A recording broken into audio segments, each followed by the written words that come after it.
Assalamualaikum warahmatullahi wabarakatuh. Kita lanjutkan pembelajarannya yaitu pada matematika umum atau matematika wajib pada kelas 12 IIS. Sebelum memasuki yang ini, yang C ini diagram lingkaran, tentunya sebelumnya sudah kita pelajari yaitu mengenai diagram batang. Ya, diagram batang itu terbagi atas dua, diagram batang tegak dan diagram batang mendatar. Yang B-nya adalah diagram garis, dan kita lanjutkan yang C yaitu diagram lingkaran. Sebelum membicarakan diagram lingkaran, tentunya sebenarnya sudah sering Anda temukan mengenai diagram lingkaran ini. Ya, coba kita lihat penjabarannya. Diagram lingkaran adalah penyajian data statistik dengan menggunakan gambar berbentuk lingkaran. Namanya saja diagram lingkaran, tentunya berbentuk lingkaran. Diagram lingkaran digunakan untuk menunjukkan perbandingan antara item data dengan cara membagi lingkaran dalam juring-juring lingkaran dengan sudut pusat yang sesuai dengan perbandingan tersebut, sesuai dengan perbandingannya.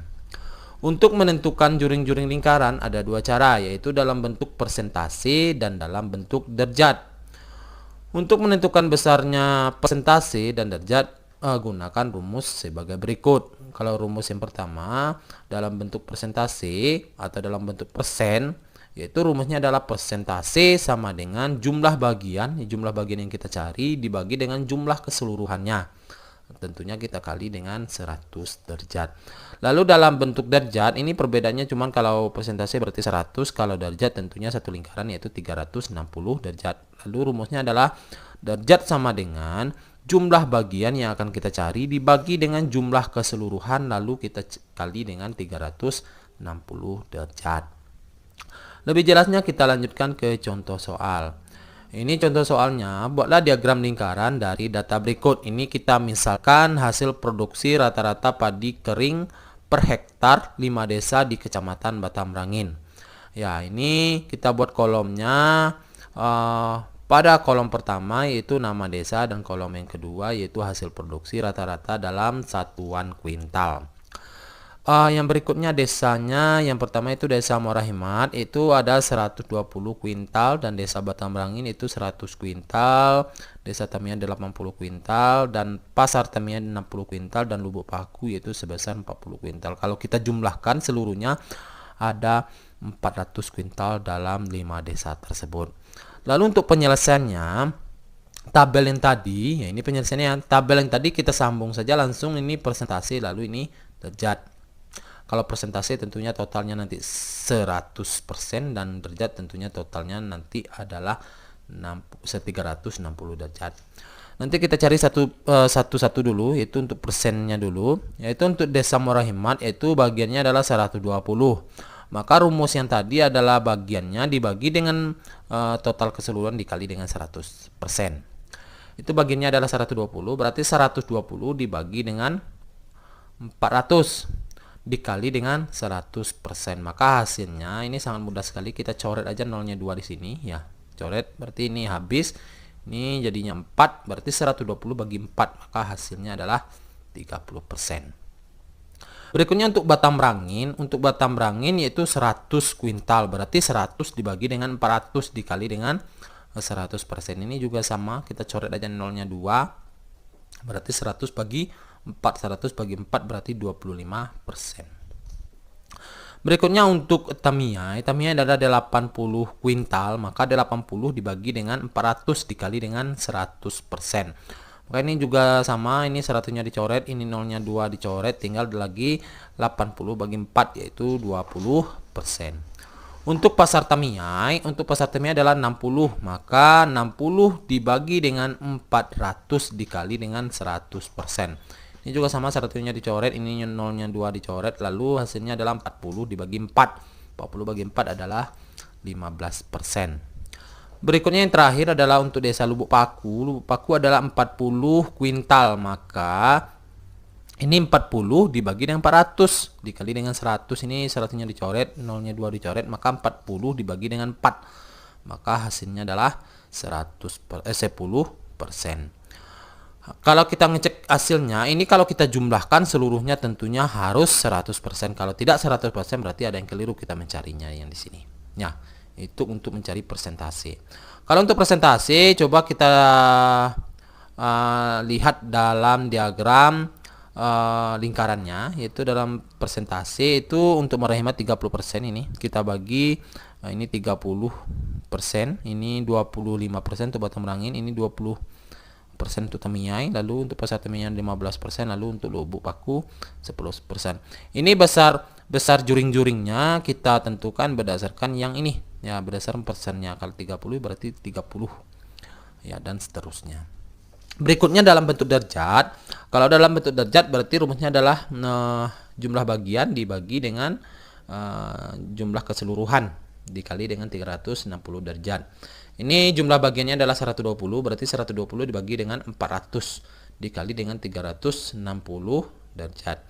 Ini kalau bingung, ini banyak caranya. Ini dibagi ini dulu ya juga boleh, 120 bagi 400 lalu dikali dengan 360 juga boleh. Lalu ini kalau tidak yang ini 120 dikali dengan 360 ya, lalu dibagi dengan 400 juga bisa. Ini kalau kita cari hasilnya adalah 108 derajat. Berikutnya adalah untuk batang merangin 100, berarti 100 dibagi dengan 400 dikali dengan 360, maka hasilnya adalah 90. Berikutnya tamiai, ini 80 dibagi dengan 400 dikali dengan 360, maka hasilnya adalah 72. Berikutnya pasar tamiai yaitu 60, ini ya 60, berarti 60 bagi dengan 400 dikali dengan 360, maka hasilnya adalah 54 derajat. Berikutnya untuk lubuk paku yaitu 40 di sini ya, berarti 40 dibagi dengan 400 dikali dengan 360 derajat, maka hasilnya adalah 36 derajat. Kalau kita jumlahkan seluruh totalnya yaitu 360 derajat.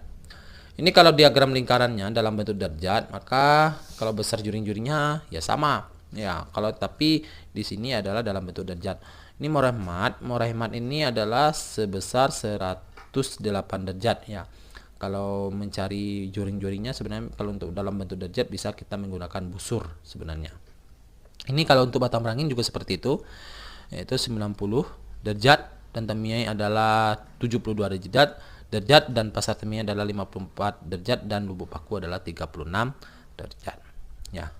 Ini untuk diagram lingkaran.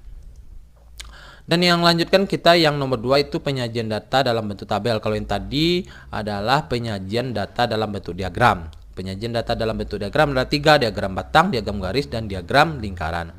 Ini bagaimana lagi penyajian data dalam bentuk tabel. Dalam bentuk tabel ini ada 2 lagi, yaitu data tunggal dan nanti ada data berkelompok.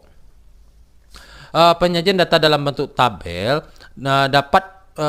data dapat kita sajikan dalam bentuk tabel atau daftar. Jika data yang akan kita sajikan cukup besar, maka data tersebut harus dikelompokkan ya.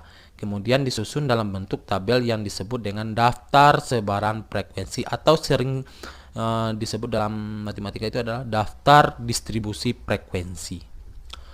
Untuk dapat memahami data dengan mudah, maka data harus disajikan dalam bentuk yang ringkas dan jelas. Salah satu cara untuk meringkas data adalah dengan distribusi frekuensi. Ya, ini memudahkan kita dalam membaca data, yaitu mengelompokkan data dalam beberapa kelompok atau kelas dan kemudian dihitung banyaknya data yang masuk ke dalam tiap kelas. Daftar distribusi frekuensi dibagi menjadi 2 bagian, yaitu sebagai berikut ini. Daftar distribusi data tunggal terlebih dulu ya, data tunggal. Kalau dikelompokkan berarti data kelompok. Ini coba kita lihat contohnya. Berikut adalah nilai ulangan matematika dari 30 siswa adalah sebagai berikut. Ini nilainya kalau 30 orang siswa ya, nilainya kita misalkan saja ini nilai 3, 8, 5 dan seterusnya, dan terakhirnya adalah 9. Ini masih acak dan juga tidak teratur. Kalau kita melihatnya ya agak rumit di sini. 30 data. Data tersebut dapat disajikan dalam bentuk daftar distribusi frekuensi sebagai berikut. Nah, ini caranya kita buat 3 tabel, yaitu mengenai 3 kolom ya. Ini ada nilai ulangan, kita singkat dengan XI. Lalu ini turus, kalau turus ini sering dalam pemilihan biasanya ya. Lebih kita biar mudah menghitungnya. Ini banyaknya siswa ya, atau disebut dengan frekuensi atau FI. Kita misalkan di sini kita buat angka yang ada di sini adalah angkanya dari 3 sampai 9. Tidak ada yang selain dari itu. 3, 4, 5, 6, 7, 8 dan 9. Lalu ini kita untuk mengisi turusnya Pertama yaitu kita lihat angka di sini misalnya 3 ya, berarti kita conteng di sini 1 ya, kita garis seperti satu Romawi. 3, berikutnya 8, kita conteng lagi di 8 ini 1 ya, dan seterusnya. 5 juga seperti itu, kita conteng. Nah, ini saya rasa sudah paham Anda ya. Berikutnya kalau sudah kita isi semua turus ini, lebih telitinya kita hitung nanti jumlahnya harus 30 karena jumlahnya juga 30. Lalu ini kita menghitungnya kalau 3 ini ada 2, berarti kita isi di frekuensinya adalah 2. Lalu angkanya 4, kalau sebenarnya di sini angkanya juga angka 4-nya adalah 3 buah ya, berarti 3.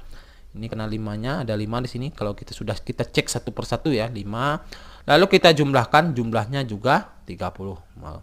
Jadi seperti inilah daftar frekuensi data tunggal cara mengisinya. Kita cari satu ya. Lalu kita jumlahkan, jumlahnya itu disebut dengan frekuensi atau F1. Kita lanjutkan, itu data tunggal. Kalau ini daftar distribusi frekuensi data berkelompok. Seringkali data tunggal yang kita peroleh dari pengumpulan data merupakan data tunggal yang banyak. Nah, jika banyak, tidak mungkin dari 20 sampai 124 kita buat satu persatu ya, maka kita kelompok-kelompokkan kalau terlalu banyak. Untuk memudahkan membaca data tunggal yang banyak, maka data seperti itu disajikan ke dalam daftar distribusi frekuensi data berkelompok. Berikut adalah data hasil produksi petani di Desa Tamiya. Kita misalkan di Desa Tamiya ini hasil produksinya dalam 1 kuintal, satuan kuintal. Ini kita kelompokkan ya, ini misalnya dari 20 sampai 34 itu ada 8 misalnya, ada 8 ya. Lalu berikutnya dari 35 sampai 49 ada 24. Ya, kalau tidak mungkin satu-satu, kalau kita jabarkan satu-satu ya banyak kolomnya jadinya. Berikutnya 50 sampai 64 kuintal itu ada 27 ya. Lalu 65 sampai 79 ada 20, lalu 80 sampai 94 ada 8 frekuensinya, lalu 95 sampai 109 yaitu ada 8, lalu 110 sampai 124 ada 5. Maka totalnya adalah 100. Total yang untuk diturus itu harus sama dengan total di frekuensi, yaitu sama-sama 100. Jadi berdasarkan tabel ini, tabel distribusi frekuensi untuk data berkelompok itu banyak sekali istilah-istilah di dalamnya. Beberapa istilah penting dari daftar distribusi frekuensi data berkelompok sebagai berikut.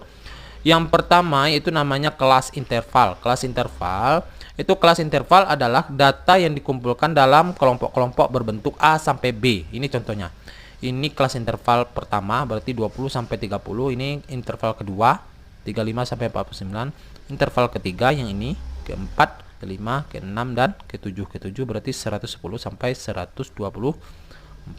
Ini disebut dengan adalah kelas intervalnya ya. Kelas 1, kelas 2, kelas 3, kelas 4, 5, 6, dan 7 itu kelas intervalnya. Ini kita contohkan adalah 20 sampai 34 itu adalah kelas interval yang pertama. Kita lanjut yang berikutnya yaitu frekuensi. Frekuensi adalah banyak data pada tiap kelas interval, contohnya 8 ya. Coba kita lihat ini, kalau frekuensinya, frekuensi pada kelas pertama berarti 8, frekuensi pada kelas kedua berarti 24. Kalau kita contohkan lagi frekuensi pada kelas kelima, ya ini kelas kelima 1, 2, 3, 4, 5 ya. Yang kelima adalah 8. Frekuensi pada kelas keempat yaitu adalah 20 ya, seperti itu kira-kira ya.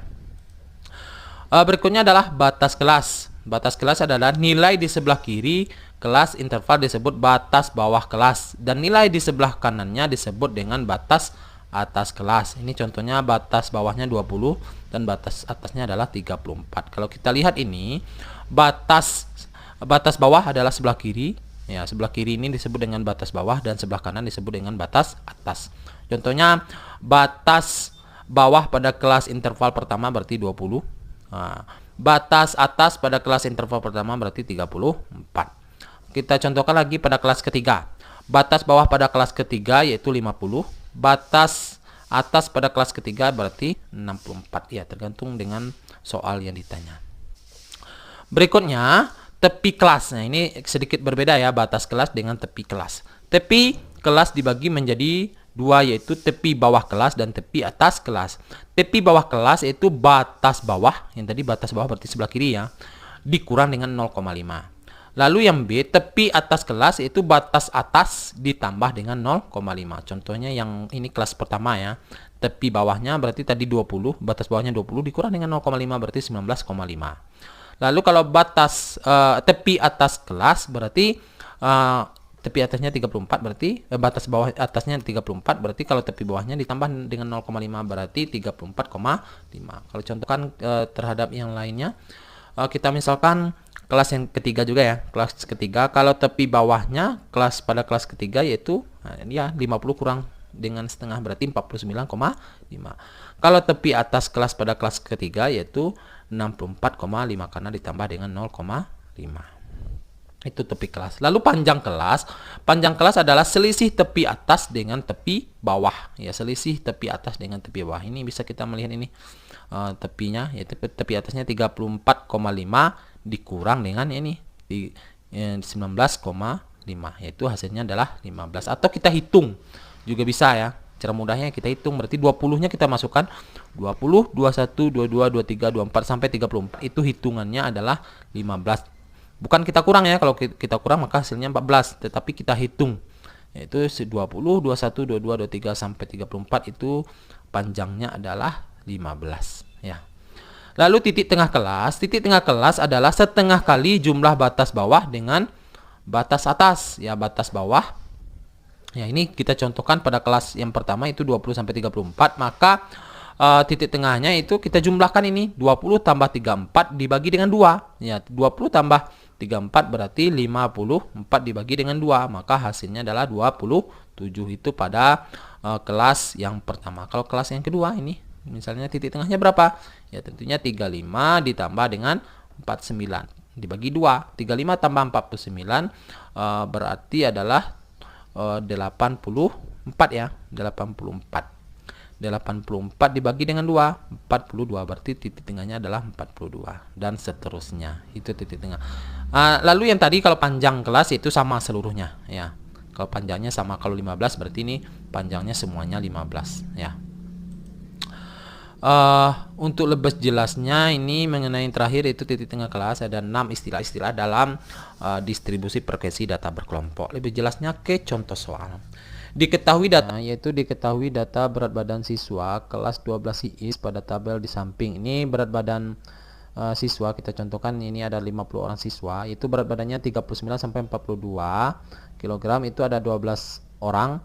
Lalu 43 sampai 46 kg itu ada 10 orang siswa. Lalu 47 sampai 50 kg itu ada 20 orang siswa. Lalu 51 sampai 54 kg itu ada 5 orang siswa. Lalu yang terakhir itu 55 sampai 58 kg itu ada 3 orang siswa. Kalau kita jumlahkan ini adalah 50 karena 50 orang siswa. Jadi dari tabel tersebut tentukanlah yang pertama adalah kelas interval pada kelas ketiga, lalu yang kedua adalah frekuensi pada kelas kedua, yang ketiga adalah batas bawah pada kelas ke-1, yang keempat adalah batas atas pada kelas keempat, yang lima adalah tepi bawah pada kelas kelima, yang keenam adalah tepi atas pada kelas keenam, lalu yang ketujuh adalah panjang kelas, lalu yang kedelapan adalah titik tengah kelas pada kelas keempat. Lalu penyelesaiannya adalah kelas interval pada kelas ketiga yaitu 1, 2, 3 tentunya adalah 47 sampai 50. Ya, ini 47 sampai 50 itu pada kelas ketiga kelasnya. Lalu frekuensi pada kelas kedua, 1, 2 kelas kedua frekuensinya berarti 10, berarti jawabannya adalah 10. Ini batas bawah pada kelas ke-1, batas bawah berarti sebelah kiri ya, pada kelas ke-1 berarti 39.